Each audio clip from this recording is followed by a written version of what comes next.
Guys welcome back to my YouTube channel. আৰু আজি আপোনালোকক দেখুৱাইছোঁ আমাৰ মানে ৰানিং কৰা ফিল্ডখন। মানে ধৰ কি কয় দৌৰিব আহিছোঁ, ৰানিং কৰিব আহিছোঁ অলপমান। কি ক'ম আৰু বহুত দিনৰ মূৰত দৌৰিব আহিছোঁ ফাৰ্ষ্ট। তাৰপিছত কি বা হয় চাওক, দেখি আছোঁ ৰানিং কৰা ফিল্ডখন দেখছি না গাইজ। এইয়া চাওক গাইজ, আহোন ফুটবল খেলিব ধৰিছে। দৌৰিব আহি কিনে ফুটবল খেলি আছে দেই। আৰু সেই কটাই তাতে বহি আছে।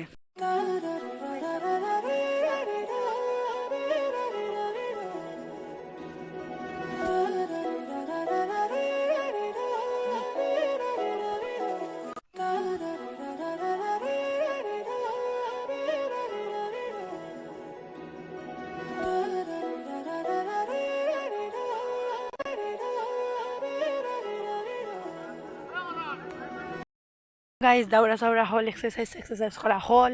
এতিয়া আমি যাওঁ ঘৰত। 6:30 বাজিল। তো যাই কিনে আৰু কলেজকো যাব লগা আছে না, তো যাওঁ গাইজ। এতিয়া আমি ঘৰত যাওঁ। ঘৰত যাই কিনে ওলে মিলি গা পা ধুই উঠি মাথা লেতেৰা হৈ গ'ল পূৰা। মানে চিতাপ মাৰোঁতে আপোনালোকক মই বেছি দেখুওৱা নাই, অলপ দেখুৱাইছোঁ। মানে একদম গোটেইখিনি দেখুৱালে লাজ চাজ পাম না, বৈধ্য যিহে মানে চিতাপ মাৰোঁ। তো এয়া আমাৰ লগত আছে অজয় আৰু তাই, আৰু সেইফালে আছে আগত দেখি আছোঁ ৰ'বা। চব কটাই একেবাৰে এই কটাই চাইকেল লৈ গেল।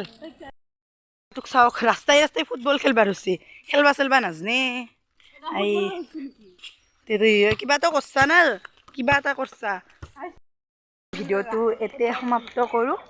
তো যদি ভিডিঅ'টো ভাল লাগিল তেতিয়াহ'লে লাইক কমেণ্ট শ্বেয়াৰ কৰি দিব, আৰু লগতে ছাবস্ক্ৰাইবো কৰি দিব। বাই বাই, নেক্সট ভিডিঅ'ত আকৌ লগ পাম।